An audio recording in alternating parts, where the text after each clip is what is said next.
బ్రాహ్మణులకు శుభవార్త. Hindu prize services in USA విదేశాలలో ఉద్యోగ అన్వేషణ చేయాలనుకున్న ఔత్సాహికులకై అభ్యర్థుల నుండి దరఖాస్తులు కోరుతుంది. సంప్రదించవలసిన వాట్సాప్ నంబర్ 9866615399. నమస్కారం, శుభోదయం కార్యక్రమానికి స్వాగతం. ఈ రోజు 8వ తారీఖు సెప్టెంబర్ నెల 2024వ సంవత్సరం ఆదివారం. శ్రీ క్రోధినామ సంవత్సరం, దక్షిణాయనం, వర్ష ఋతువు. ఈ రోజు భాద్రపద మాస శుక్లపక్ష పంచమి తిథి రాత్రి 7:58 వరకు, తదుపరి షష్ఠీ తిథి. స్వాతి నక్షత్రం మధ్యాహ్నం 3:31 వరకు, తదుపరి విశాఖ నక్షత్రం. ఐంద్రం యోగం రాత్రి 12:05 వరకు, తదుపరి వైద్యుతి యోగం.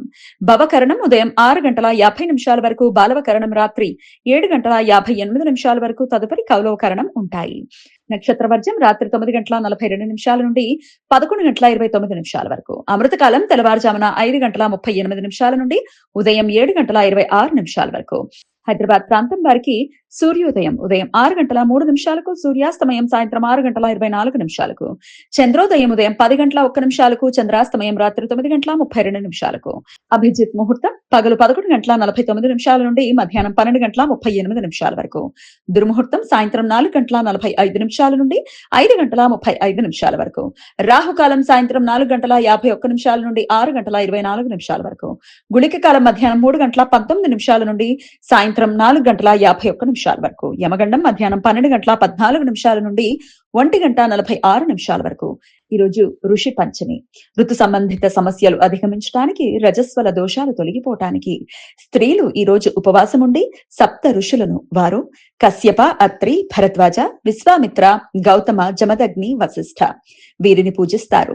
దధీచి బ్రాహ్మణులు, అగర్వాలులు, మహేశ్వరులు ఈ రోజు రక్షా పంచమిగా జరుపుకుంటారు. చెల్లెళ్లు తమ తోబుట్టువులకు రాఖీ కడతారు. ఋషి పంచమి పూజ చేయడానికి అనుకూలమైన ముహూర్తం పగలు 11 గంటల నుండి మధ్యాహ్నం 1:28 వరకు ఉంటుంది. శని రవి గ్రహాల మధ్య సమసప్తకం ఈ రోజు ఉదయం 9:57 ఏర్పడుతుంది. సింహరాశిలో సంచరిస్తున్న రవి గ్రహానికి, కుంభరాశిలో సంచరిస్తున్న శని గ్రహానికి 180 డిగ్రీల కోణ స్థితి ఈ సమయంలో ఏర్పడుతుంది.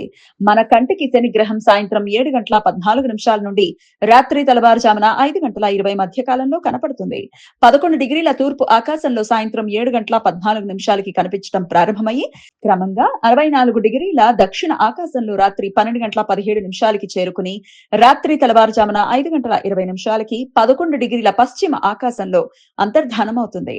ఇదే సమయంలో శనిగ్రహం భూమికి దగ్గరగా సంచరిస్తున్న కారణంగా శనిగ్రహం చాలా ప్రకాశవంతంగా, పెద్దదిగా మనకు కనిపిస్తుంది. ఈ ప్రక్రియను ఖగోళ పరిభాషలో పెరిగి అని పిలుస్తారు.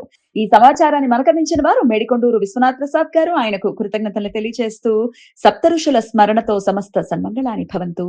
నమస్కారం.